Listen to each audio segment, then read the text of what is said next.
What is happening, everybody? Welcome back to Tour Life tonight, Tuesday, May 14th. And we got Yuli back on the show after his little European vacay/vacay. How's it going, brother?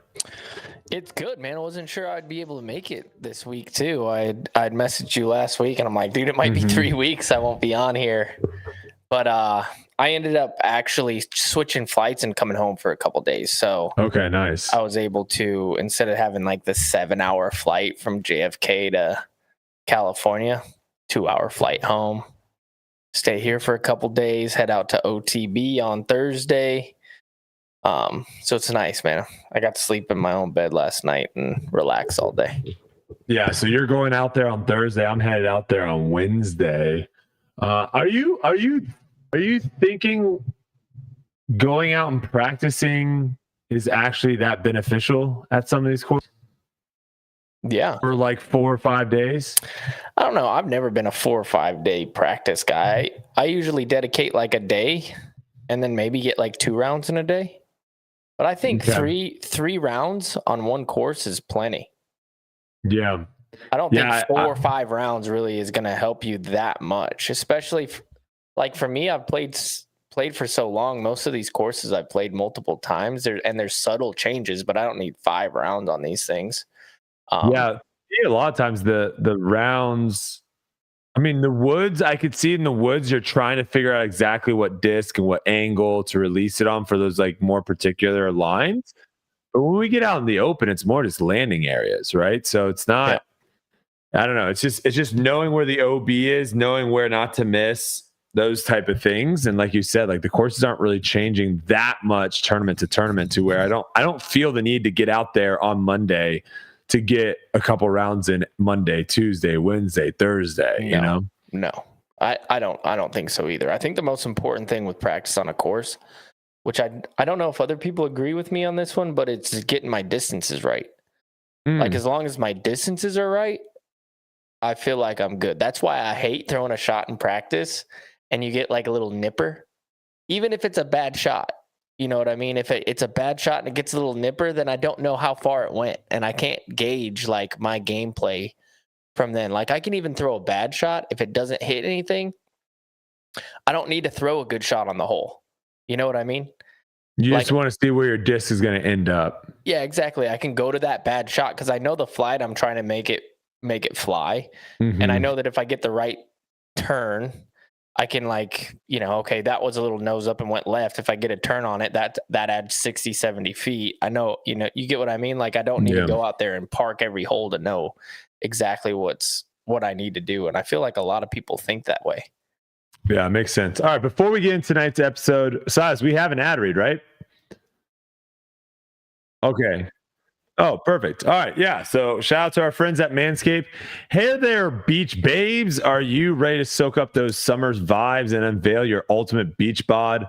Well, you're in luck because our friends over at Manscaped have you covered from head to toe with the Performance Package 5.0 Ultra. This ultimate all-in-one grooming kit is set to have you looking and feeling your best in the summer sun. Trust Manscaped and unlock the confidence you need to turn heads this season. Join the 10 million men worldwide who trust Manscaped.com for 20% off plus free shipping with code TOURLIFE. Let's make this summer your smoothest one yet. Embrace your summer bod goals with all our inclusive performance packages 5.0. Perfect for those aiming for that crisp, clean, and confident look. The updated Lawnmower 5.0 Ultra groin and body hair trimmer got a summer makeover. It's waterproof, designed to splashy pool parties and beach hangouts. Keep your ears and nose as tidy as your hedges next door with our Wedge Weed Whacker 2.0 ear and nose hair trimmer. Pesky hair be gone. Post trim care never felt so good with the Crop Soother Ball Aftershave Lotion. Say goodbye to painful chafing and hello to all day comfort. For those sunny beach days, don't leave home without the Crop Preserver Anti-Chafing Ball Deodorant. Let the sun see the shine, not sweat. Our Magic Mat disposable shaving mats got your back and front and everything else that needs grooming. It's like having a magician in your bathroom. Surprise! Your purchase comes with free Boxers 2.0 Midnight Bravo. Comfort and style that fit like a dream. Get 20% off plus free shipping with the code TOURLIFE at manscaped.com. That's 20% off plus free shipping with the code TOURLIFE at manscaped.com. Silas, do you write that ad? No, Do you no, put I don't. I do you do put not some write of that those ad. little things in there? You know, No, what I wish I was that happen? clever. I think that maybe Silas should be reading the ads because he puts them in there, right? So he's already ready. Silas, are you ready for that? Yeah. Yeah, I mean, I'm down. I'm down to do it. He comes on like the overcom guy at Price is Right. Yeah. All right, ladies. Yeah. Come Ladies on and down to gentlemen. Manscaped. Oh man. All right. So this week was an off week for me, but was not an off week for a lot of players, including yourself, Yuli. You decided to head over the seas and make your way for the Copenhagen Open. I kind of said that you were probably one of the few reasons people were paying attention to that tournament in the United States. I didn't really hear too much chatter from, the social medias that I pay attention to and from the people that I talked to with about disc golf. I think you were the reason a lot of people were tuning in to kind of see how you would do, kind of similar to how Paul Macbeth did last year with the European Tour events. But kind of give me the breakdown, what your thoughts are on the Copenhagen Open and how it went and all that. Well, yeah, I mean, I had planned on going a while back. KJ had reached out to me and said, hey, man, you should come play the Copenhagen Open. We could run a few clinics out here and make you feel real welcome and stuff. And so that was one of the main reasons I went out there. The clinics went amazing. We sold out of every one of them. We only did 2 because it was kind of a short week for me, right? I flew in, I got there Tuesday, ran a clinic Tuesday, ran a clinic Wednesday, had a chill day Thursday, and then played the tournament. The tournament, though, shout out to everybody who went to the clinic too. I mean, these guys were super excited about the clinics and everything, and it was an absolute treat to go out there and do that. And thank you to KJ Dis for hooking that up. But tournament was it was good. I mean, the crowds were awesome. Obviously, the crowds in Europe are always good. The course was kind of like a classic course. It was everything that I expected it was going to be over there. Classic course, shorter shots here and there. A lot of like short par 4s, right? Like have to be exact with your little placement shot off the tee, and then you don't have that much into the green. So it's a lot different. It reminded me a lot of like what an Idlewild is, right? Gotcha. Okay. And I've always said I feel like there is a place for that on the tour. Did it give me Elite Series vibes? No, it gave me European vibes.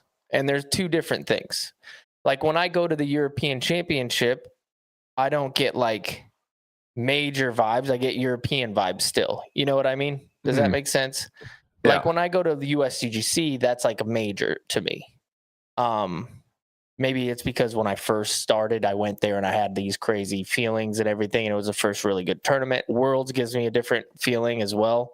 Does that have anything to do with the actual field, or are you just saying with like the pageantry of the tournament? I would say the pageantry, like, okay, I don't know. Not a lot of people have ever always gone over to the European Open. You know what I mean? So for 10 years, we would go over there and there'd be like 15 guys. Now, what is there? 20 guys? It's not that different, really, when you think about it. You know what I mean? Like our fields here, most of the time, are stronger than the European Open even. How many did we have go over there last year? I think it was somewhere in the 20 range. Yeah, but you're still missing a lot of the top 20 players, right? It's like we're pulling 5 or 10 guys out there that aren't really, I mean, you're getting the top 10 guys, which is what you need at majors, right? But you're not getting like that Elite Series field. It's just not happening. The talent's growing over there. It always has. We know that. I think that the talent level since I first started going over to the European tournaments it's crazy. Like young people who can finally putt. Like that was a big thing. I remember going over to Europe and being like, these guys are the best I've ever seen off the tee, but they can't make it. Can't putt. They can't putt. Now they can. So Elite Series, I didn't get that feeling, but I don't get that feeling when I go over really to the major either. It's like a whole different vibe to me, if that makes sense. No, it does. Yeah. Certainly does. Which is good. I like it better. I think that if the Elite Series had that same vibe here, I think it would be better. On it, honestly, 100%. What were they doing differently over there that it's you just think more professional? Always, it's just more professional. You know, like it's little things. Like I had my host who was with me, and this was a bummer, but we were going out there, and I was like, "Yeah, throw a couple shots with me." You know what I mean? 3 holes in, he got a call, and the tournament director or somebody out there was like, "Hey, you can't practice the course. What are you doing?" You know what I mean? So a little more strict with those things. The crowds, rules are regulated, and like they actually follow them. Yes, it's like I would say a little more professional without somebody being like, "Okay, you have to do this, you have to do that." You know what I mean? Even the crowds are better. They love it. I don't know. It's just it's a different atmosphere as far as what we're used to here in the States. And that's not knocking anything here at the States. And it might be a little bit of like, that's just like the feelings that I have always gotten from there. You know what I mean? Mm-hmm. But of course the field was weaker. Certainly. But like I said, I don't see why that has been a big deal at all. If there's going to be tournaments over there, it's going to be tough for the field from the States to travel all the way over there. How many people come from Europe to travel here? It's completely it's completely a different product for sure. To try to look at a tournament over in Europe and compare it to a tournament over in the United States. I mean, I think that is something that is completely fair. I saw some people kind of getting a little upset about people wanting to put an asterisk next to a win, being like, well, it wasn't a full field. And it's like, that is fair. Like that, at the end of the day, when you're talking about sports, that is going to happen. People are going to look at who did you actually beat? Who was there? I mean, something that Jeremy Colling is going to have to, his name is going to go down in history as he is a major champion winner, but it was only a 3-day event. Like that is just the facts. It's not trying to take anything away from him. That is just an argument that people are going to have to be like, well, we don't know what would happen, right? Colt Montgomery, he won at Waco. Paul was charging. We don't know what would have happened if there would have been a 3rd day and not 2 rounds there. So those are all things. I think it's fair. I think it's completely fair for some people 100% to have that feeling and that question too of like, should those points over there be equivalent to the points in the States? Like, should that tournament have the same point, breakdown or output as an event that has a much deeper field like that? Those are things that the Disc Golf Pro Tour need to figure out. And I think if they want the European tour to be successful, because that makes a lot of sense of why you went over there. You had other things going on to entice you to go over there. I don't think a one-off event like that is going to entice a lot of people to go over there unless it's a major. I'll tell you this much. I've been looking at the other ones because I want to go back. I don't. Here's another thing. But you're not going to be you're not going to just fly over there and fly back, are you? Yeah, I probably will. Oh, really? Yeah. Here's another thing though. As far as like a win isn't as good as the other, like people have the option to go over there and play. Sure. The title's up for grabs. Mm-hmm. And in 20 years, nobody's going to know. It's just going to be like, this guy won the tournament. In 20 years, nobody's going to know. Yes and no. I mean, I think it might be small enough tournament that people might not even like think about it. But like majors, 100% people remember when like certain weird things happened at majors. Like they'll be like, oh my gosh, that was when blah, blah, blah blew up and that guy ended up winning it. There will be historians that will remember stuff, but I agree with you. Like this event, for the most part, unless he goes on to have an incredible career and win more and more and more, he'll go down as winning an elite event I mean, are we even still calling them elite events?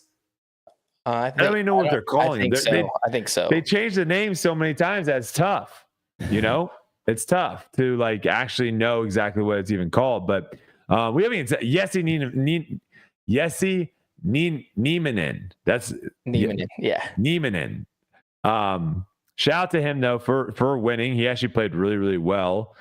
And it was funny. We were talking about this earlier. And people were like, well, no one's going to like have any idea of like how well he actually played because these people, and I was like, oh, just look at the rating. And one of the people did not get my sarcastic joke about looking at the rating for that. But yeah, like you said, everyone in the States that is very good at disc golf, that has a tour card, could have gone over there and played if they wanted to. They decided not to. He beat everyone that was at the tournament. So that's all you can ask for. Like, yeah. Now I can tell you this much: if the whole tour was over there, the scores would have been different. And could that have been the winning score? It would have been close. But like for I can only say how I played. Top 10 would be a lot different. That's for sure. Yeah. Like how I played.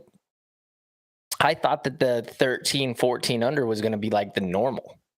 Oh, like when we first started the tournament. And so I shot per 10. round, you said? Yeah. Like I thought somebody could have gone 15, 16 under par there. Gotcha. Honestly, the wins were a little bit here and there, but you could have gotten on fire and really done damage. So I do think the scores would have been lower, but he also wasn't forced to really, he shot the 13 under, that would have been one of the best rounds for sure. And then the final round, he literally wasn't being pushed that much to play better, and he could have, I think.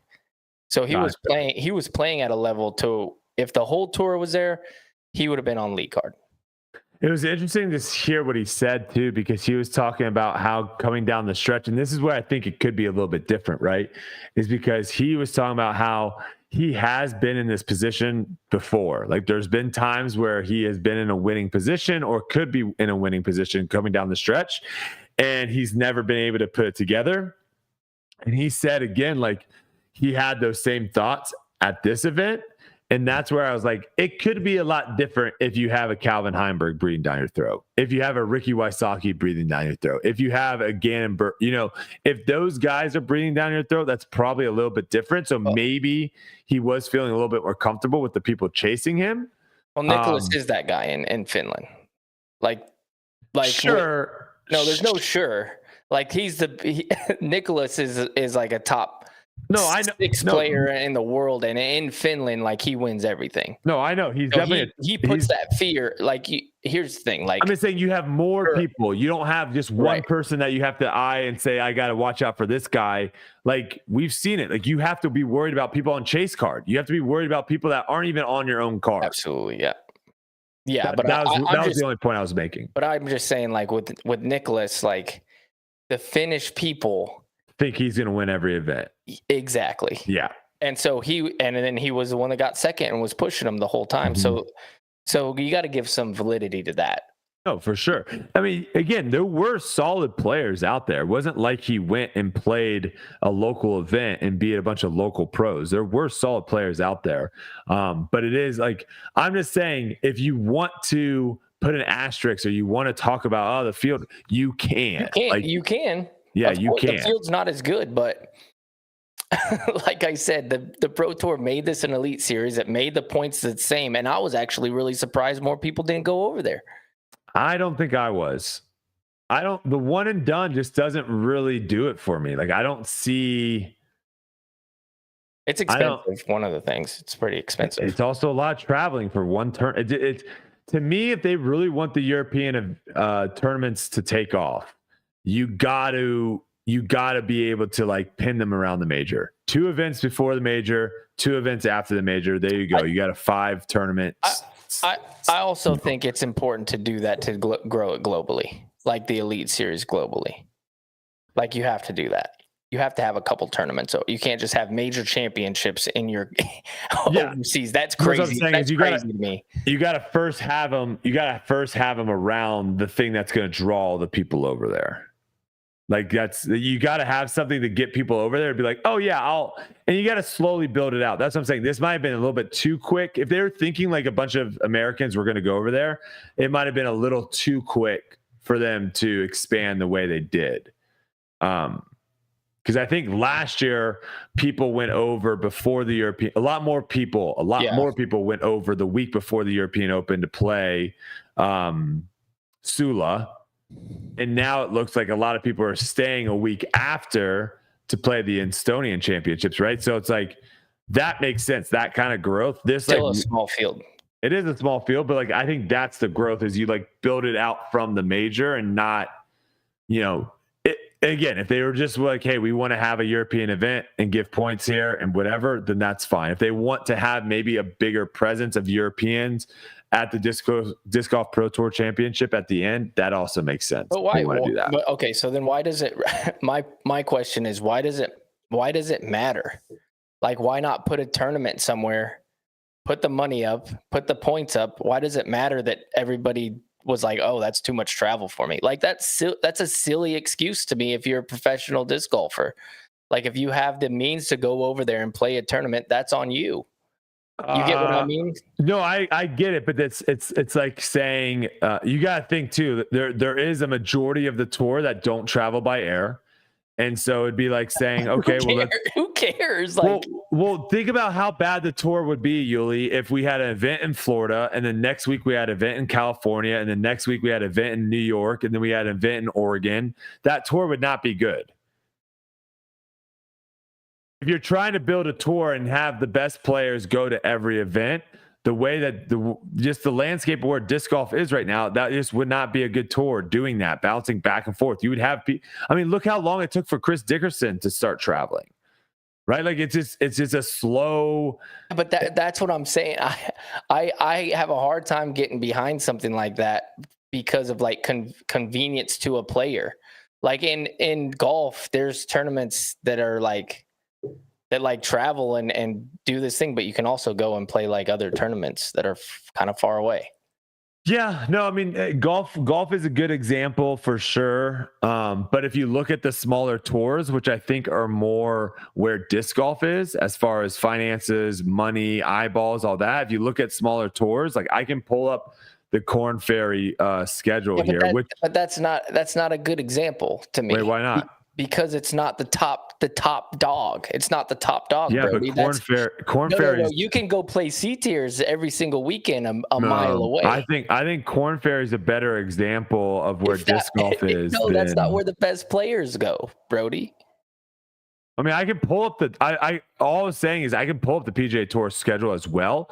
The only thing I was saying is I think the Corn Ferry is a closer representation of like the money that those players have, the resources that those players have versus, right. PGA Tour, you have people flying private. But if the PGA Tour said, okay, this weekend we're going to Switzerland. Yep. There would be a bunch of guys who went over there, and the people who didn't, nobody would care. They'd be like, yeah, he could have gone and he didn't. Yes. And that happens even on the PGA Tour. Yes. Guys pick and choose tournaments, and obviously with live and stuff, people want to see the best tournament, the best people at the tournaments. Like that's you 100%. You want to see all top 30 guys in the world play a tournament. You don't want to see 5 of the top 30 guys play a tournament. And if you have 5 of the top 30 guys playing a tournament, you need to ask yourself, why is that? Why do we only have 5 of the top 30 coming here? And try to figure that out, because for the tour to be successful and for an event to be successful, and this European event very well could have been successful, but it would have been a lot more successful if you would have had 10 or 15 of the top 30 guys in the world there. Well, it's also the first time that they've done it really like this. Sure. So it's gonna take those types of things. And I think now watching Niemanen win, more people maybe next year will be like, maybe I should go over there and get some more points. Like this was a perfect opportunity for somebody like a Hebenheimer to be like, okay, I'm going to save my money and I'm going to go over there and I'm going to get the points, or even let's say somebody else. But and I have a chance that if I play one tournament and a good tournament, I could have my tour card for next year. We might, yeah. I mean, you see that with USDGC qualifying, right? You see guys that are playing in these dark horse tournaments that no one's ever heard at because they have USDGC qualifying for sure. I don't know, because USDGC, the USDGC qualifying makes a lot more sense, because it's like, if I go to this tournament and I play well, I can get my qualifier into USDGC, right? One, the cost of doing that's probably not nearly as expensive as it is to fly over to Europe. And then two, obviously, too, like just going over to Europe is already. Think about who we have on tour, Yuli, too. Again, I know we have on tour. I normally am the one that doesn't side with the people we have on tour, and I don't, but I am right now saying, like, we have some people that I don't know if I would feel comfortable with them just being out in society, like being able to know how to operate. So to like think some people like just being like, oh, I'm just gonna buy a plane flight and go over. I mean, we talked about on the show last week. Look at like Cole Rodolin, like that type of behavior. We have a lot of people like that on tour that like do stuff like that.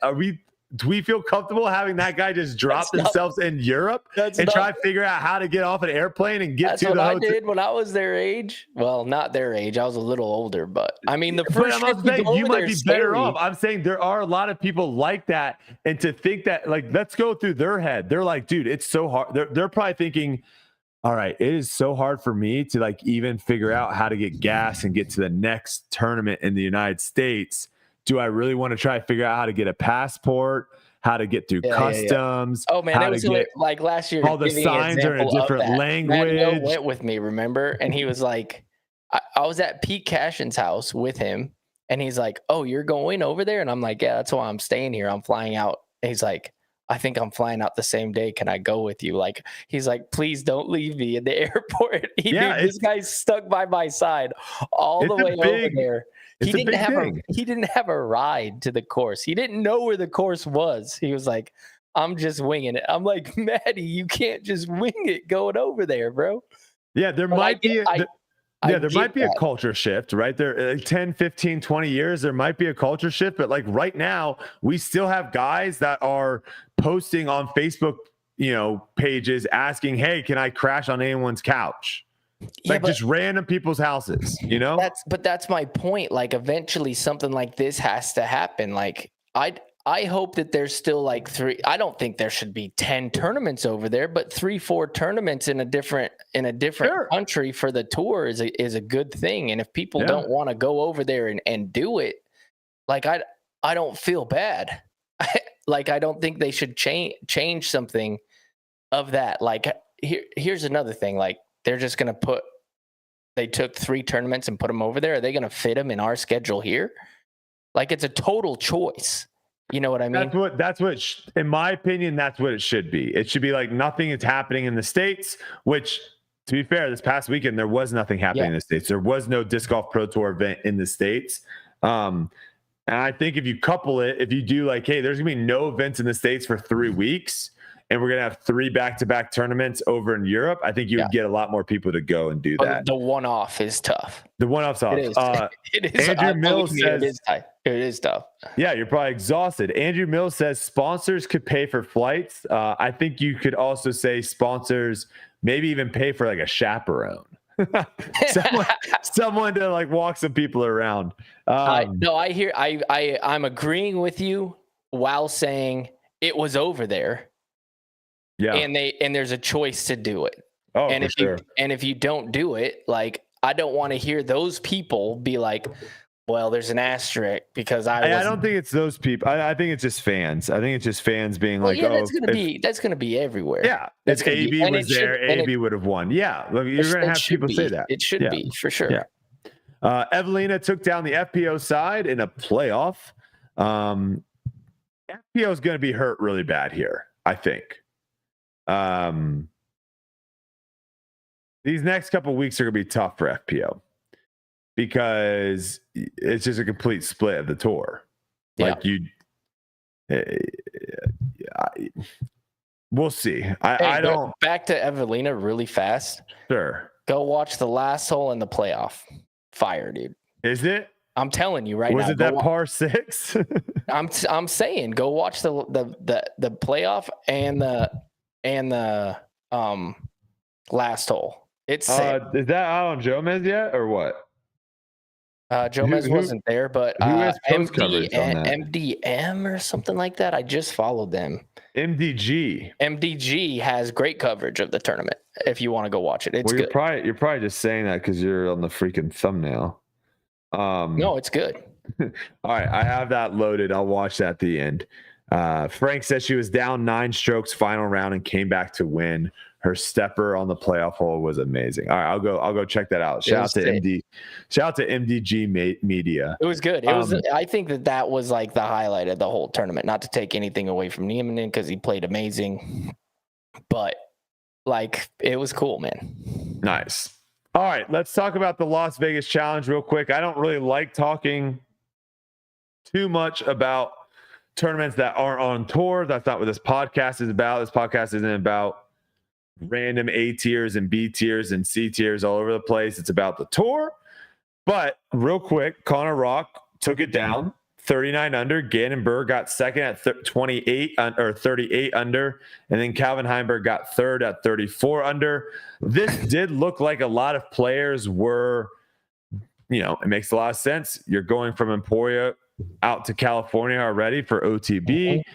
LA or Las Vegas is right in the middle. Let me just stop in, play for some money, and then keep on going. So the field actually was a pretty solid field. Shout out to Connor Rock.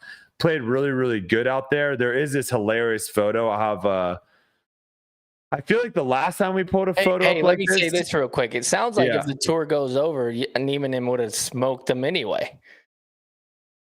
Oh, really? Calvin and Gannon getting beat by Connor Rock? Yeah. Some can say that. Unless Connor goes over there. That's where we can all goes over there, then I'll say something different. But that's where we can say that's where we can start like having speculation about everything. Yeah. Stas, you got this photo to show the people. I feel like last time it was Emerson again that we had a photo like this of where the depth perception was weird. But yeah, I saw that on Reddit or Facebook or Twitter. Someone sent, I don't know. I saw that somewhere and I was like, I got to share that. It's Gannon just looking like he's 8 feet tall.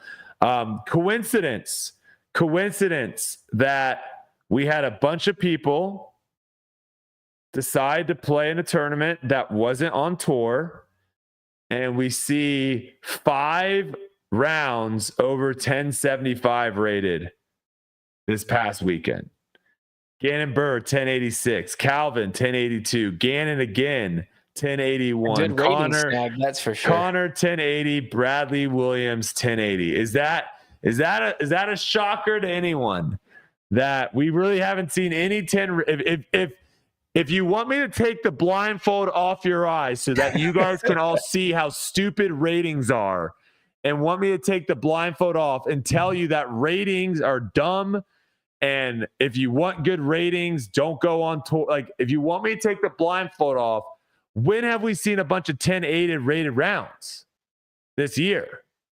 Maybe 1, 2? I mean, we'll get Edwin.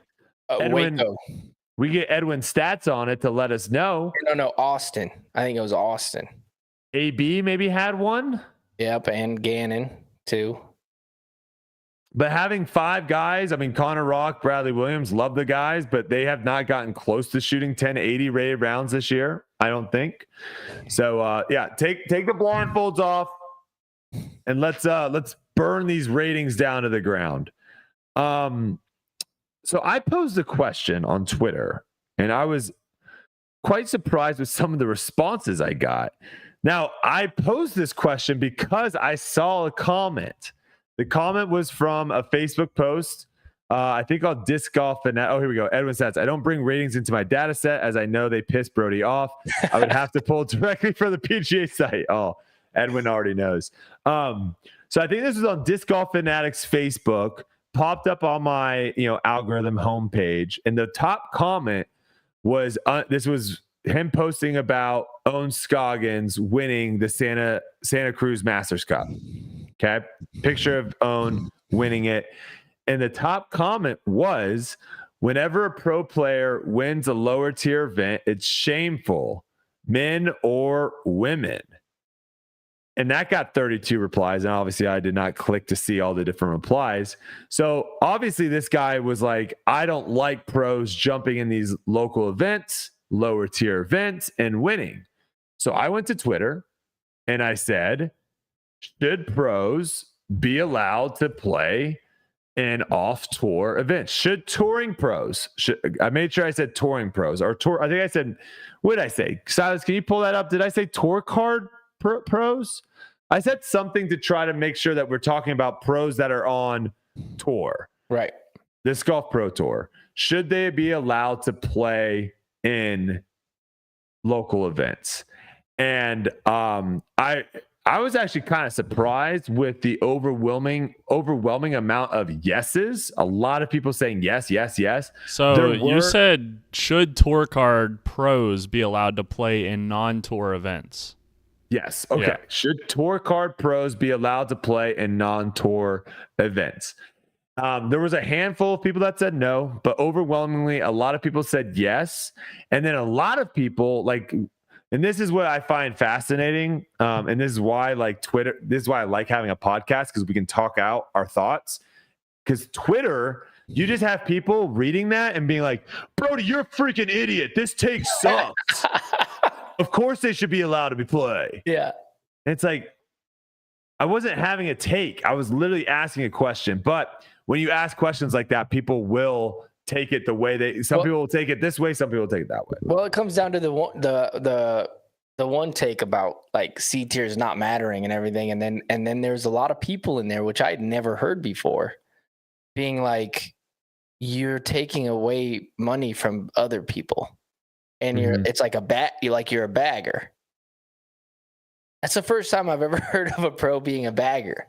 But it's a real thought. It's a real thought people have. And it got me thinking. I was like, dang, that's kind of like a good point. Like, is that a thought that other pros have? Like, why is this guy playing in my event? Like, he doesn't need the $200. Like, that's for the locals. You know what I mean? And at least there's merit. There's like some sort of merit behind the thought process. You know what I mean? No, and this is where my voting take goes, of where I don't vote on stuff that I don't care about, right? Like if I don't care if it goes this way or this way, why should I vote? The people that should vote are the ones that are like, this is going to drastically change my life. This is going to drastically change my life. Those are the people that should vote on the matter. Right? Because it affects them. And so the idea of like someone saying, the person that's voting and saying, yes, of course, like I would love to have the chance of having Yuli randomly on my card. That would be incredible. That'd be insane. Sure, that makes a lot of sense. But what about the guy that's like, hey, I'm playing in these local events, trying to get enough money to be saved up to where then I can play in bigger events and travel and maybe make it on tour. Right. Like, why was that? Like, we have to think about what that guy thinks too. 100%. And, Calvin, Gannon, these guys going, I mean, Connor Rock's on tour too. He's a touring pro. All these guys going to Las Vegas Challenge and knocking all these local guys down that probably, would have won or gotten whatever, a lot more money. Like, shouldn't those people matter too, of like what they think should be happening? Well, this happens in other sports as well. Like, I don't think PGA players aren't allowed to play other events because they're contractually obligated to the tour. Yeah, people get confused by this. So they do play events off tour, yes, but they are still like in a high tier class. Mm-hmm. They're not going and playing in like a Sunshine State tournament. Or if they have status. They're not playing Corn Ferry Tour. Yep. They're not playing these local tours either if they have status. Now, that doesn't count as like a member guest or like some of these charity or those. Yes. We're talking about like tour to tour. Like tour to tour. If we want to look at it, the Corn Ferry Tour is A tiers, and the Pro Tour is the PGA Tour. Like if we want to look at like comparison wise, that's what those is. And so you're not going to see PJ Tour guys drop down and play Core Tour for events. They're just not. If they have status, they can't do that. Which I think isn't. I don't know exactly, but I'm pretty sure we can play Silver Series events, but we don't get points or something like that. I don't think we should be allowed to play a Silver Series. Yeah, I don't. If you have a tour card, I don't think you should be allowed to go to the Cascade Challenge and play. Because it's a tour dedicated to other people trying to come up and get a spot. You know what I mean? Marcos is bringing up an interesting point. He says if you're an open player playing on your home course, shooting 12 to 14 down, you shouldn't have a problem playing against a pro. Or is it a good gauge for those people like, holy crap, I just got my butt handed to me. I need to practice a little bit more before I decide to go on tour. This is where like exposure, I think, will slowly kind of happen, right? Like, I don't need to have LeBron James beat me in basketball to know that I'm not that good at basketball. Yeah. I don't need Tiger Woods to beat me in golf to know that I'm not good at golf. I don't need Ronaldo to beat me in soccer to know that I'm not good at soccer. Like there is going to be this idea, and this is where like Ultimate Frisbee, I always talked about this. Ultimate Frisbee didn't have that exposure that these other sports had. If you go and watch someone shoot a basketball, and their form is janky as heck and they're not making the shot, you can be like, they're not really good at shooting a basketball. Like, you know how good players shoot about. You have that understanding. There were a lot of people in Ultimate Frisbee that were the best player in that little town, in that little league. And so everyone thought like, this guy is awesome. And so everyone would look at that person and get advice and do, and in grand scheme of things, that person was trash. That person was teaching all the wrong things.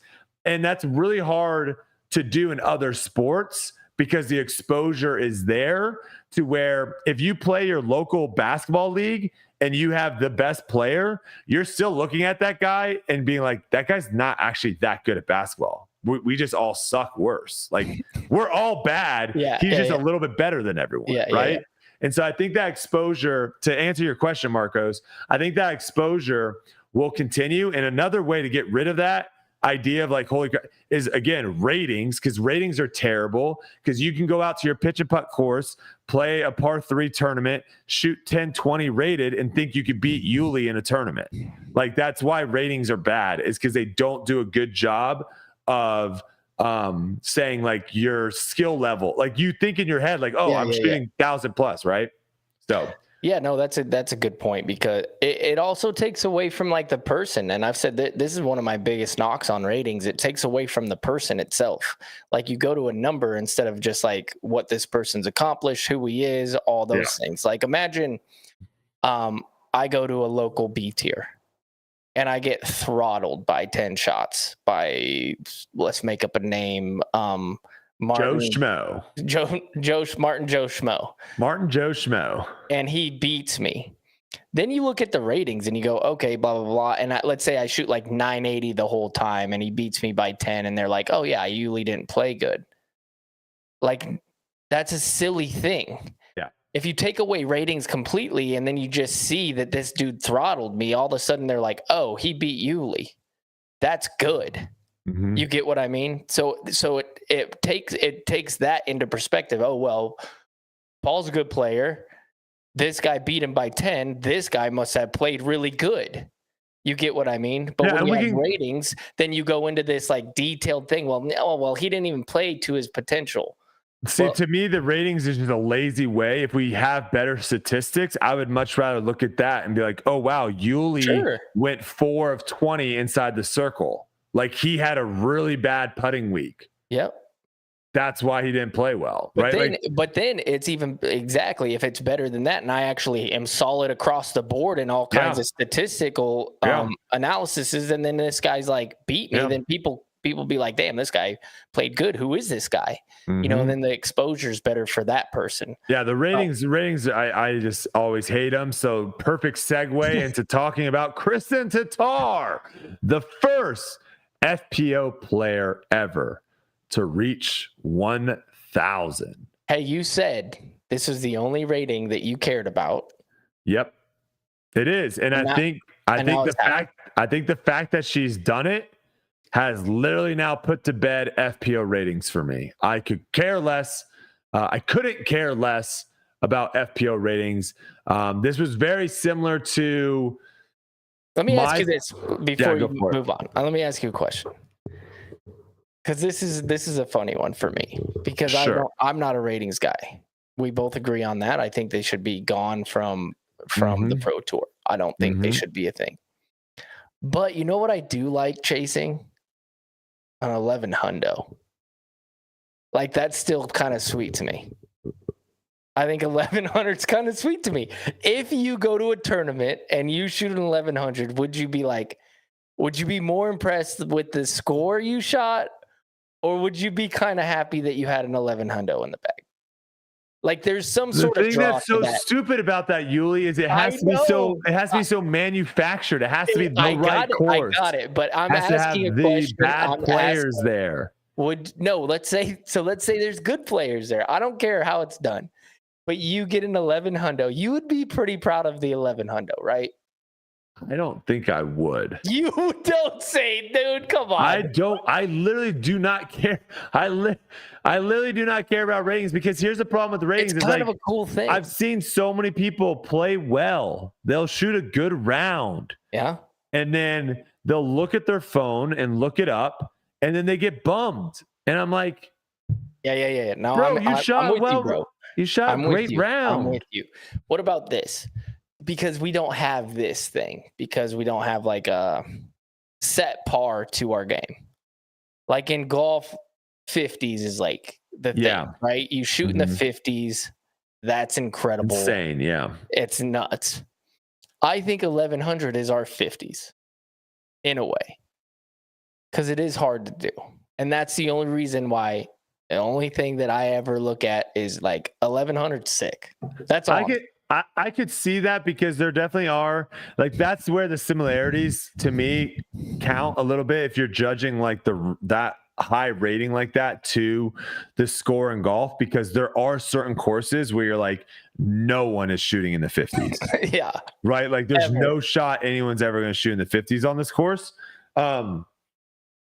Which is the same. And again, that's why ratings are dumb, because you should be able to shoot an 1100 rated round anywhere.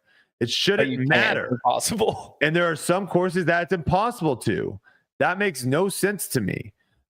So yeah, I think that's a good little rating rants there. But shout out to Kristin. She's pushing the needle forward. She's like the Caitlin Clark of women's basketball, pushing the game forward, getting in news media outlets, getting talked about all over the place. Very, very well done. Well-deserved accomplishment. I'm glad it was her being the first one, right? Like, I think she has shown a level of professionalism over these last couple of years. She has pushed the game, and we are now seeing others follow suit.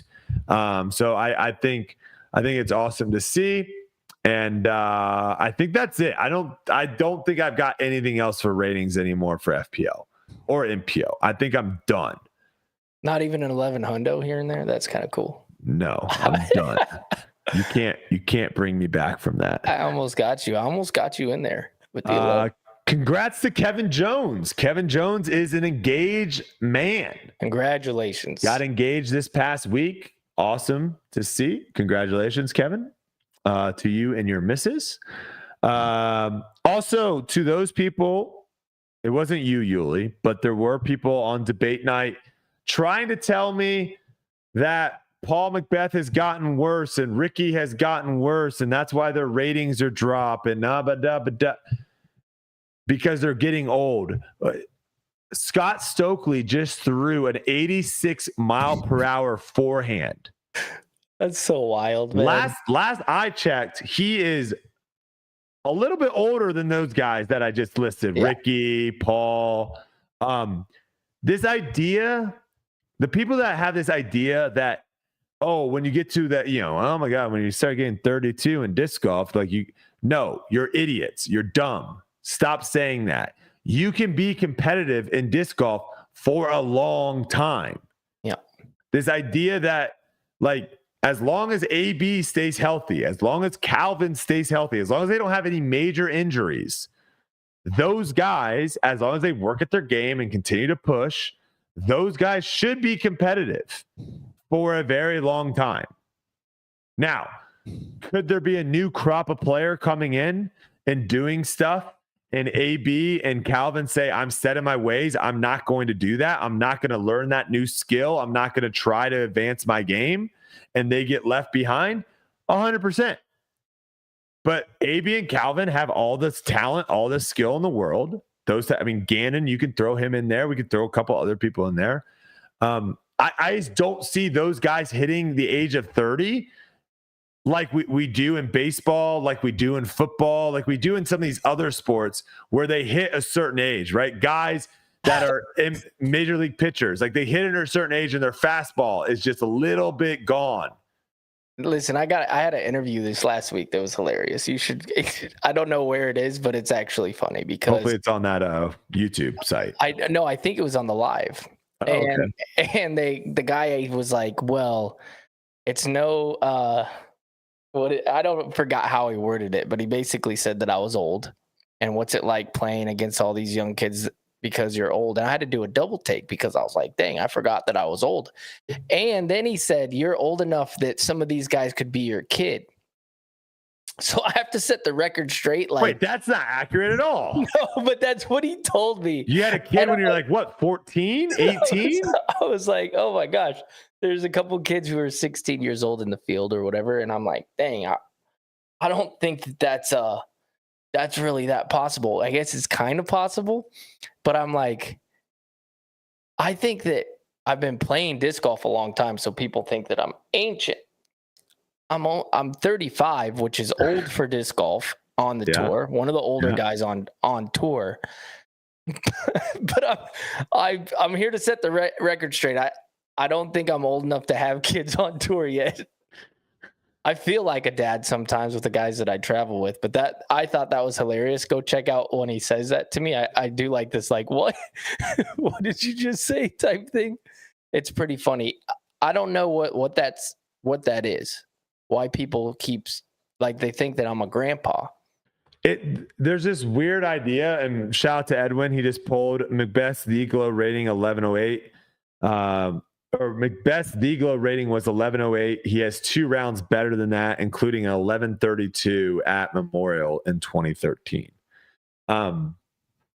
So again, it's this idea, Yuli, like there are a lot like the older players, right? The older players have all kind of disappeared on tour, and I think it's because there is like a new there is a new culture. There is a new thing going on. A lot of stuff has changed.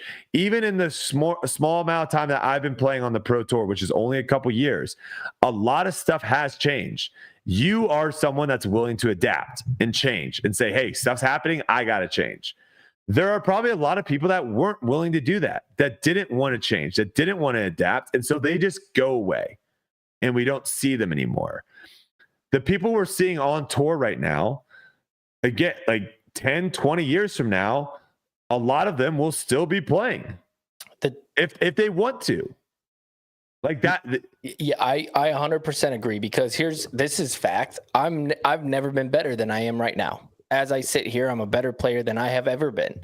And people are like, well, what about back then when you were getting top 10? The fields weren't as good. You were playing 5 people. The players weren't as good. No, the good players weren't as good. Correct. Yes, there was only 5 people, and those people weren't even that good. I was one of those good players.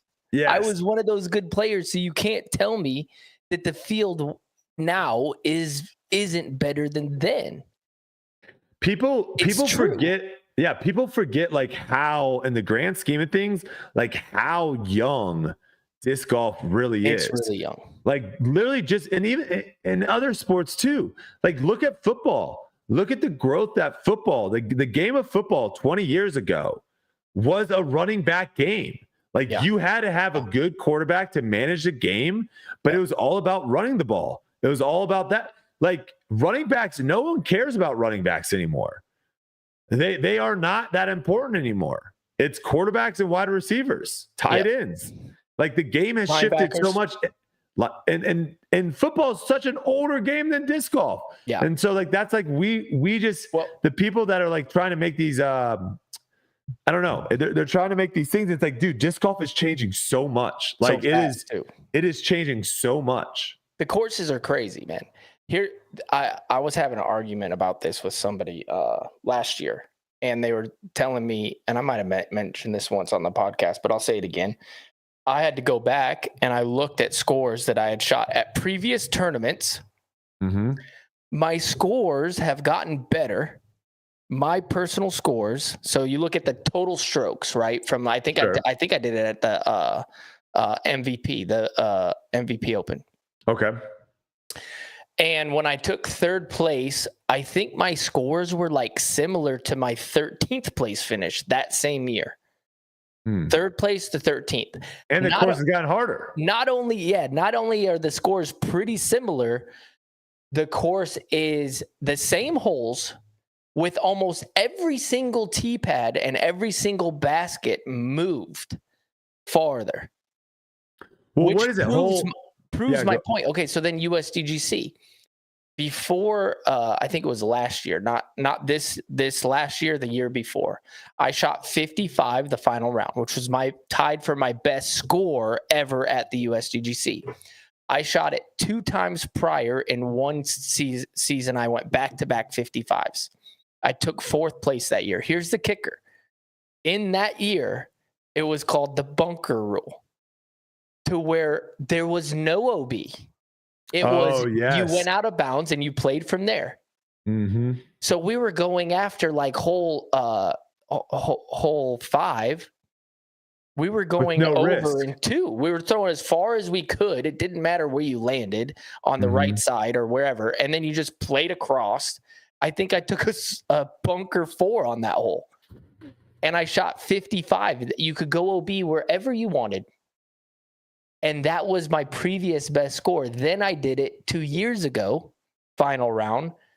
And the whole course has changed. There's actual OB. The holes are harder. The OB's tighter. They're on every other basket. It's a raised basket. And that just proves my point. I've gotten better over the years, but so has everybody else to an extreme amount. When you're a kid and you see people doing whatever it is, like you're going to learn to do that better. Isn't it crazy to think too? Like when we were growing up, like watching Tony Hawk do the 900. So hilarious, dude. Like if you go back and watch that now, it looks lame as heck. 1999, I think this is it. 1998 or 1996. 1998 or 1999. One of those years. My brother was a professional BMXer, right? So we would watch the X Games, the dirt jumping. And Ryan Nyquist won the X Games with a final run. There's 3 jumps. Okay, so you dropped in. He did a 360 drop in, did a 360 on the first one, a 360 on the second one, and a 360 on the big boy. And that won the X Games.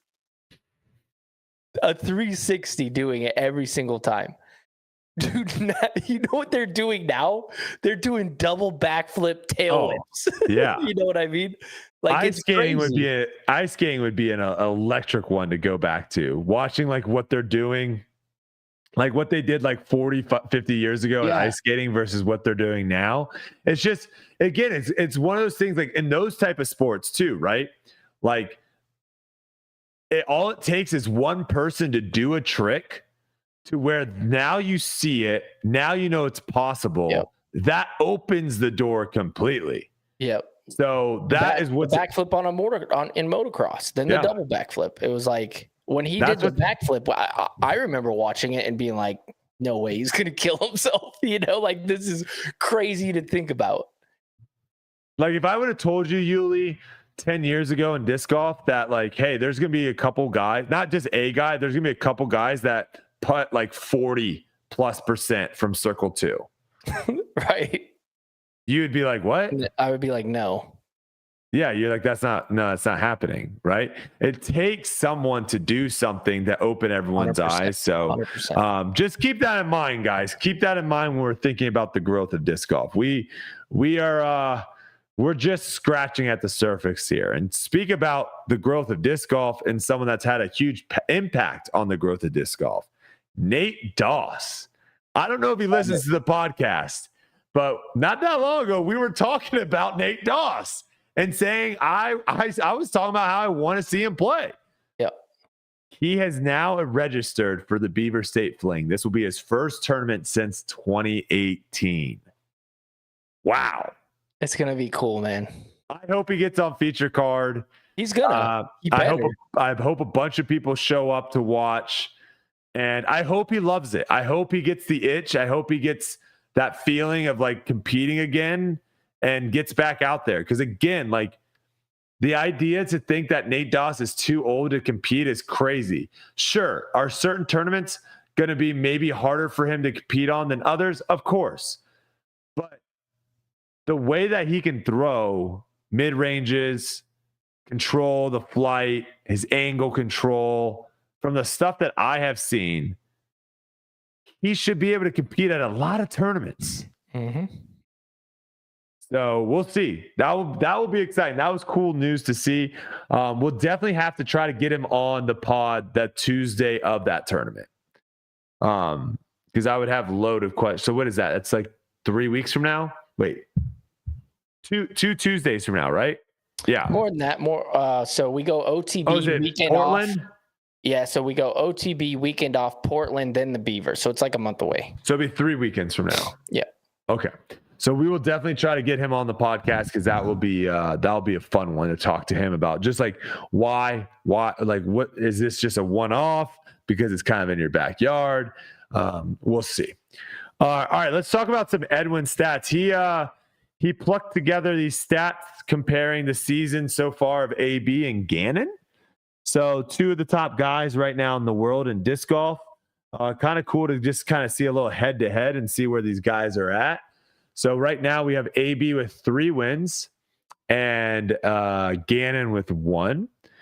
Average event finish for AB this season has been 5.3. Average event finish for Gannon has been 4.6, so a little bit better actually than AB. Average event score, 21 under. Average event score for Gannon, 22 under. Looking at their statistics here, AB is second in birdie rate. Gannon is first. AB is 8th in fairways hits. Gannon is 5th. Park percentage, AB is first. Gannon is 17th.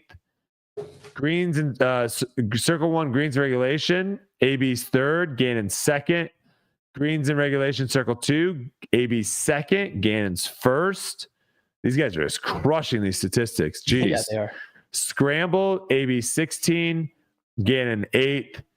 C1 putting, AB's 10, Gannon 7. C2 putting, AB 16th, Gannon is 6. This brings up like kind of an interesting thing because like looking at these statistics here, Gannon has played has been consistently better over the season than AB. And I remember it was, oh my gosh, who's his name? Oh, I can't believe I'm forgetting his name right now. But there was this guy on the PGA Tour, and he was kind of talking about how his ceiling and floor were like too close together. So he was never going to go out there and play terrible, but he also wasn't ever going to go out there and play incredible. And so he like talked to his coach, and his coach was like, we need to get more speed. Like we need you to hit 10, 15 yards farther off the tee. And he was like, well, yes, like maybe that will reduce your accuracy. Maybe you will spray the ball a little bit more off the tee, but you're not winning the way you're playing right now. Yeah. So we got to get more aggressive. And he started increasing his speed, working on speed control, all that stuff. And he ended up winning. He ended up going on and winning. And that's like where it kind of looks like with me and with AB and Gannon. Like AB, when he plays at his best, he's winning. And then he's also, will have some finishes down here. Where Gannon, he's kind of seems like he's like here all the time, but we can't really say too much because it'd be one thing if he was like finishing in 30th all the time. Like he's finishing in the top 10, top 5. But he hasn't been able to win as much as AB, even though he has consistently been playing better. I think we clipped something that I said like a couple of weeks ago where I kind of touched on that a little bit. I said that Gannon's more polished and AB is a little bit rusty in areas. You know what I mean? And that's just saying that his ceiling, to me, what I think is higher. Like if he gets the things that that he struggles with on, he's like out of control. Yeah. Is that what you're kind of saying? Like there are a couple areas that he can get really a lot better at. And so if those areas he's really good at that tournament, he's going to be tough to beat. Yes. Where Gannon's kind of like his entire game is kind of he's always going to have a chance to win though. I mean, it's not true. Like he's stuck in like that's what I was saying. 17th to 20th and he's like, okay, I got to figure out how to break through. Yeah, he's already broken through. He's up here at the top. Gannon's kind of having a season similar to Calvin last year. Yeah, a little bit. Right? Kind of similar, where he's just always in the mix, which is surprising because I don't really remember us talking too much about, oh man, Gannon almost won this one. It seems like he maybe has had some like backdoors where like he has a really good final round and jumps a whole bunch of people. Good point, yeah. Like I don't really see him like, oh man, Gannon just missed out on winning yet again. Like I don't remember seeing him missing a putt down the stretch or throwing OB down the stretch that like knocked him out of contention to win. If you were to pick one of the two for a finish though this weekend at OTB, I would put my money on Gannon. To like just finishing place. Yeah, like who's going to finish better? But if we said who has a better chance of winning, I would go AB. Is that crazy? Yeah, because the statistics would be like at least Gannon has a shot every single time. Now, if AB plays good, like if we had a crystal ball, I would be like, yeah, is AB going to play good this weekend? And I'd pick AB. All right. Edwin just said I was correct. Gannon isn't losing the tournaments the last day. He is closing and going from like 10th to 2nd. So that's what I thought. Is I never really thought he was in the mix. He was just playing really good. Right. But yeah, no, that's an interesting question because in my head, I feel like if I had to say put money down who's going to win this tournament, I'd probably put my money on AB. But if you're like, put your money down, who's going to finish higher in this tournament, Gannon or AB? Yeah. I would probably pick Gannon. Yeah. I don't know if that's weird. I just feel like if AB plays well, he's going to win. If Gannon plays well, he can still get beat.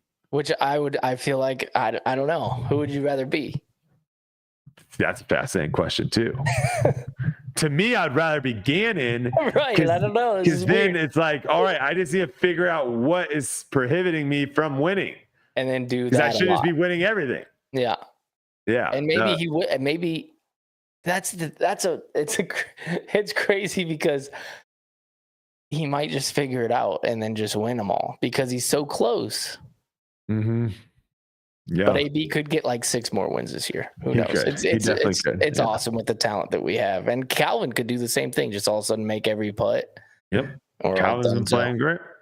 No wild story of the week, guys. So if you do have a wild story, if you're listening, if you're one of our listeners here on YouTube or on Spotify or on Apple or wherever you are consuming your podcast, send in your wild story. Did you send it in? Or did you not look? No. David looks. He said we've run dry.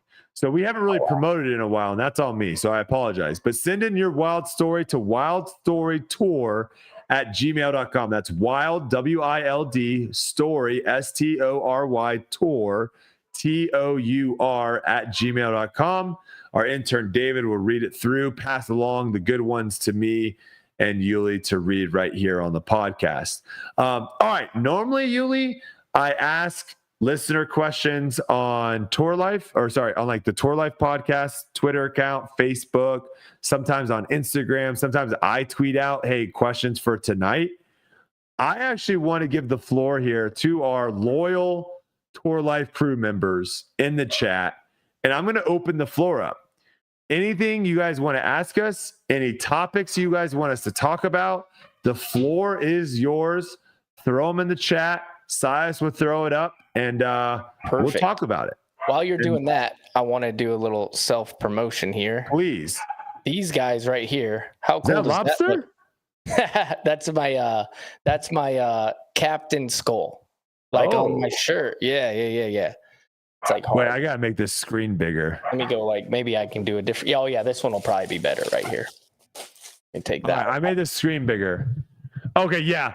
I was definitely seeing something completely different with that purple one. That'd be a cool stamp too. But these are mantises, and these are gonna be dropping on the Discraft website on my store on Thursday. So the zones that we dropped, the merch and everything, it's been awesome. Lots of sales. So I appreciate everybody who's been supporting that, and we have more coming. This is the coolest stamp I think I've ever had. Yeah, that stamp is sick, dude. That stamp is sick. Yeah. Is that your Yuli logo on the hat too? Yeah, on the cap. That's nasty. Hat. Yeah, it's nasty. And these feel great. They're a little more gummy than the other ones, so they're not crazy stiff. What is a mantis going to do for those that don't know? Probably go in the basket. All right, there you go. You heard it here first. That's what I threw over there in Europe for that one ace. I'm just kidding. That was sick, by the way. That'd be a complete lie. The only thing it was missing was someone in a lightsaber in the background celebrating. Edwin Stats wants to know, do you put more value on wins or consistency? Always wins. I mean, unfortunately, that's not unfortunately, but that's just sports in general. Yes. It has to be about wins. Yeah. If you have someone that won 5 times and didn't do anything else, and then you had someone that always finished in the top 5, no one's going to probably really remember the guy that always finished in the top 5 and never won. Right. And if they do remember him, it's going to be like, oh, you remember that season? That guy couldn't win. That's going to be the thing that sticks around. A good example is somebody asked me recently on a different podcast, do I think that Jeremy Colling is a better player than me? And I said, yes. And they said, why? And I said, because he's won 5 times on the tour. He has 5 Elite Series wins in a major. So it's hands down, I can't compete with that. Yeah, we got to have something. If you look at Stat Mando, I'm ahead of him in every statistical category except for that. You see what I mean? So consistency to me doesn't matter. I obviously give him the edge, way more than the edge, because he has 4 more wins than me and a major championship. The thing that's interesting too, now that this is the little Brodie after dark, crazy thoughts I have that pop in my head, where I'm just going to say it and without thinking about it, might be really dumb sounding. But if you think about the NFL, you could have a team win more than another team, but lose to them in the Super Bowl, and they had a worse season. Like the Patriots and the Giants. Yeah. Perfect season. And then in that instance, certain wins matter way more than other wins. 100%. Yep. Yeah. So this one is from Thummer Life. Yuli, how was Etu? How was Etu during the final round this weekend? He seemed really poised for 16 years old. Got to get him on Team Discraft somehow. Oh, he was awesome. I mean, I think there was 2 16-year-olds in the top 4, which was pretty crazy. And he was amazing. I mean, I didn't say much to him. I kind of kept to myself. I didn't say much to anybody. And but watching him play, I mean, he's super talented, fearless, great form, poised. Yeah, it was awesome. Edwin Stat says, does Silas have a drop button to mute Brodie if he goes off the rails? It's a good question. That is good. That actually is a good question. Silas, do you have anything to cut the stream in case I go crazy? I wish I had, Barstool has the Mincy thing, or yes. I forget what they call it. But no, I mean, I just can mute you, but there's no buffer time or anything. Okay. So if you say something stupid, it's going out on there air for the world. It's out All there. right. Yeah. That's fine. Won't be the first time. Ronnie Baker says, I sent one in that never got read. A wild story. Ronnie, try again. Maybe it never got through the email. I'm not sure. If you send it again and it doesn't get read, then you have to take that up with our intern, David, because that means he's reading it and isn't putting it through to me. I actually don't see the emails. I just see what he pushes through. Wild story. I got some wild stories. Should I just tell one? Yeah, go ahead. Yeah, by all means, tell one. Yeah, let's go. All right, this is one of the wildest stories that's ever happened to me in disc golf. I was playing at Cass Benton, Michigan. I was there practicing. It's like this little course wraps around this little hill, like woodsy shots or whatever. And at this particular time, I was throwing a bunch of mid ranges on this hole, and I was waiting for the doubles to start, which is they have a great doubles league with a nice ace pool, and there's like 50 people that go there every single week or whatever. One of the more popular doubles leagues in Michigan. So I'm warming up, and this is in 2010, 2011 or something, and I'm throwing like a bunch of rocks, and I throw this 8-time rock, which is like one of my favorite rocks back in the day, and they were worth like $200-300. They were pretty expensive. And I throw this shot, and I see like a group. So the hole that I'm throwing on, there's a group. The groups go behind the hole to go to the next hole, which wraps around into the woods and then comes back to another tee pad, and then you throw around the hill to my left. So I'm going straight, tee pad to my left, and you have to walk behind the hole to get to the holes in the woods. So naturally, I see these guys walk by, and I can't find my rock. And I'm looking everywhere, and I can't find it. So I'm like, oh, well, maybe one of them grabbed my rock and, didn't see me throwing or something, and then kept going or whatever. So I ran back into the woods, and I found them, and I'm like, hey, did you guys pick up a disc? I was throwing a bunch of shots down this hole or whatever, and I can't find my rock. And they're like, oh, no, we didn't grab it. Like, whatever. I'm like, okay, go back, look, can't find it, whatever. Start practicing again, figuring if I threw a couple more shots, maybe one would go into the vicinity of where I lost this one. Well, this group comes back around, and I see one of these guys throwing my rock on the tee pad. So I'm like, what the heck? I go over there. Now, mind you, behind me, there's a big hill, and it goes down to where the doubles is held. So there's a bunch of people gathering down there at a picnic table, and a bunch of cars. And so you can see up the hill where I am talking to these guys. And I'm like, dude, like, that's my rock. I asked you guys if you guys took it, and you didn't. And at the time, like, I was probably, 21, 22, something like that, or maybe even younger. And one of the guys, they were like obviously college kids, and one of them goes, well, you have an option. You can leave, or we're going to take the rest of your discs. And I didn't realize it, but somebody had walked behind me and then grabbed me. So I get jumped by these dudes. So I'm scrapping with these guys, and this is crazy already, but this is where it gets even nuts. They're like trying to hit me. And I'm like scrapping with these guys trying to get away. And I hear a guy yelling, running up the hill. And so I like notice, and it's a cop. So there's a cop running up the hill to us. And he's like more of a heavy set cop. And I'm thinking to myself, oh, thank goodness. Like, I'm not going to die. Like, this is awesome. So we all stop as this cop's running up the hill. And it's like a slow run. And then he finally like gets up to us and it tackles me. Oh no! You got the wrong guy. Yeah, he tackles me. Boom! I go down, and he like rolls because he's like kind of a bigger guy, like I said. And he like rolls over to the side, and I like get up. I'm like, dude, what the heck are you doing? At this point, a couple other people had run up the hill, and they're like, what are you doing? Like, he got attacked by these guys. And the one guy looks at me, who had grabbed me from behind, smiles, grabs my disc, and takes off running and gets away with my disc. So then I'm stuck there with this cop, and I have to like explain myself. I'm like, dude, I just got jumped by these guys. They stole my disc or whatever. That was the craziest thing that's ever happened to me right there. Did he end up getting those guys or like what? Two of them, yes. Two of them he did, but one of them like. Why did they jump you? Just because? Do you have any idea? That's crazy. Yeah, they were a-holes, man. I don't know. Oh my gosh. But that now, like, I go back to Cass Benton because I would go back there every year, and at the doubles, like they would all make fun of me. Oh And gosh. to this day, like they just still talk about me getting jumped at Cass Benton. But that's one of the craziest things that's ever happened to me in my life. The guy got away with my disc though. Yeah, not just a crazy disc golf story, just a crazy like life story. I'll never forget it. It was the slowest run I've ever seen from anybody.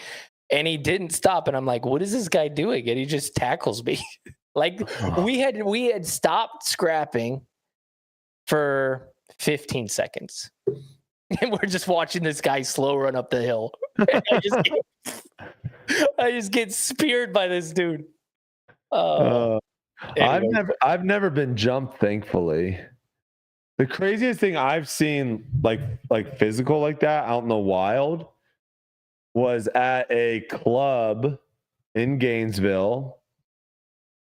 And I think something like, hey, that dude's hitting on your girl, or that guy was talking. Yeah, one of those things to a really drunk guy. And he just went up to this guy that's like, he went up to him. The guy's facing this way, right? And he's coming up here from his peripheral. And I mean, he just laid a punch right on the jaw. Oh. And the guy just crumpled. And I was like, folded. I was like, oh my! It's a weird thing to see in real life in the wild, like you said. Yeah, when you see something like I watch a lot of fighting, but like in boxing and MMA, it's like you're kind of expecting it. But like when that stuff happens out in the wild, you're just like, oh my! And the scary part about that too is like we're like on marble, we're like on like granite or hardwood floors. We're on something to where if that like guy falls the wrong way, like that could be like murder. Oh, for sure. Kill someone. Yeah. If they slam and hit their head like that. Well, and what people don't understand too is like if you get cold clock like that, and you haven't trained to take punches, you haven't trained, like your muscles aren't you're made for that, right? Like if you're fighting and you're a professional fighter, like part of training is getting hit. And like making sure that your muscles and like your neck can withstand that, because you're also probably used to it too, right? Yeah, you're more used to it. Like that's not good, dude. You could totally hurt somebody really bad. It's crazy. What other questions we got in the chat? People have been wanting you to come on debate night. Okay. Really want you to come on debate night. We filmed that before this show, actually. So we film it in 2 hours before the show. So this show starts at 8. We film at 6 Eastern. I'll go on there. From 6 to 7. Gary is a very, very, very good debater. He is a fan favorite for sure, and he wants to go head toes. He's in the chat right now. He's saying he wants to go head toes to toe against you. So you don't want them. I feel like my calling is sports for sure. But I for sure could have been a lawyer. Oh. Without a doubt. All right. You'd be perfect for the show then. Absolute perfect for the show. So we'll get you on at some point for sure. Silas, you ever gonna get on debate night? You ever gonna throw it around with the boys? I don't know, man. If there's something that I'm super passionate about, then I might have to hop on there. But I mean, it gets intense, man. We might need like a little Silas segment where you just pop on and just let go of a hot take for 30 seconds every week. I know. Yeah, I don't have a ton of those, but I could get fired up about. Well, we can't even hear your hot take because you're muted. Oh, yeah, what? Maybe he's not the guy. Maybe he's not the guy. I was gonna say, we didn't hear any of that. Oh my gosh! You have to say it again. I was gonna say I don't have a ton of hot takes, but you get me fired up about the right thing, and I'll spit some fire.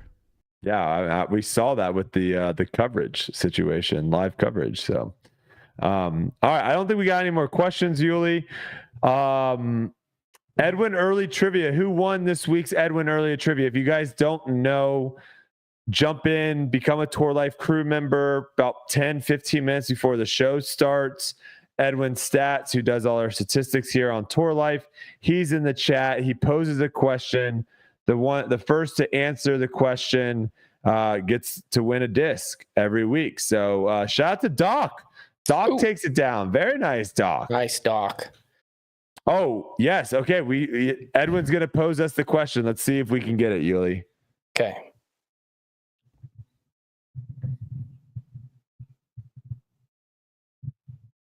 I wonder if he lets people Google the answers. I mean, I guess you can't if someone knows it off the dome. He said, I updated the 2024 MPO leaders today. Okay. Mm-hmm. Brian said he got his Tour Life Raptor in the mail. Let's go, Brian. Appreciate it. Love that. There are 4 players that are in the top 10 for both Circle 1X and Circle 2 putting. Name 2 of them. Are we putting you in there? Do you think you're there for Circle 2? No. What do you mean for Circle 2 as far as like for putting in general? You're number 1 in Yuli, or you're number 1 in Circle 1. Okay, he said hint. Yuli is leading in Circle 1, but not Circle 2. Oh, he's leading in Circle 1, but not Circle 2. I think you're still in there. No. You don't think you're a top 10 Circle 2 putter? I don't think so. Okay, I think we both can say Andrew Marweed. Andrew Marweed, James Proctor, Gannon Burr, and Ezra Robinson. I would not put Ezra in there.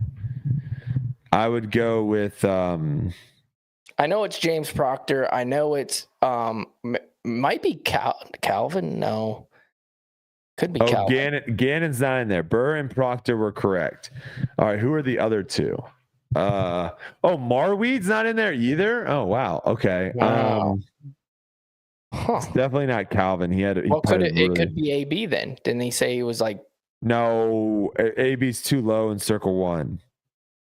Didn't he just say the stats were AB's 17th, I think, in Circle 1X. Okay. Yeah. It's got to be like someone Ricky? Matt Bell? Give me Ricky. Matt Bell? He's always Matt high. Bell and Ricky. Marweed was 36 in Circle 2. Oh, man. All right, I think we got both of them. Ricky and Bell. Boom. Teamwork. High five. Really nice. Bam. Ask him what I am in Circle 2 because I have no clue. But I know last year I was like 17%. It was horrible. Do you think you're in the top 30? That would be nice. It's gotten better this year. I know that. Well, that's good. While he's pulling that, Silas, can you give us our Tour Life merch update? Tour Life merch update is can you still hear me? Yep. I can hear you. We can't see you though. That's whatever. We're at 437 pieces of merch sold. So we're sneaking up to that 450, 500 range, which 450 is insane. Would be nice. 450 would be nice. We're not even saying grip locked anymore. They're just too far down. It's a slaughter fest. Yeah, we won't talk about it. You're trash at Circle 2. You're 22.4%, 72nd. Yeah, that's up from last year though. That's good. That is up. Yeah. So would you say we're 17 away from 450? We're at 437. So what is that? 23? 13? 13. We're 13 away. 13 away. Let's get to 450 by next week, folks. Go over to foundationdisc.com. Type in Tour Life and pick up some merch. We got hats, we got hoodies, we got shirts, we've got discs. We've got it all over there at foundationdisc.com. Go pick it up. Let's get to 450 by next episode. That would be a nice little milestone to hit. Yeah, it would. Oh, and just guess what? A lot of fans over there in Denmark for Tour Life. A lot of fans. A lot of listeners. A lot of listeners. Had a lot of people come up to me and say that they love the podcast. And hey, man, we appreciate that. So shout out to our people overseas who are doing that. And another shout out, talked to my mom before this show. She said, hey, give me a thumbs up when you're on the show. It was Mother's Day on Sunday. Yes. So happy Mother's Day to all the mothers out there. To all the mothers out there, even corgi moms out there, happy Mother's today to everyone. All right, it was a quick show tonight, guys. We didn't even hit 2 hours. Normally we're like 2.5 hours normal show, but a quick show, off week. Next week, guarantee we're going to have a lot to talk about. We're going to be going out to OTB to start the West Coast tour, folks. It's going to be juicy. It's going to be fun. Hopefully everyone finishes and no one DNFs. If they do, we'll talk about it right here on Tour Life next week. You all have a good week. Until then, we'll see you next time.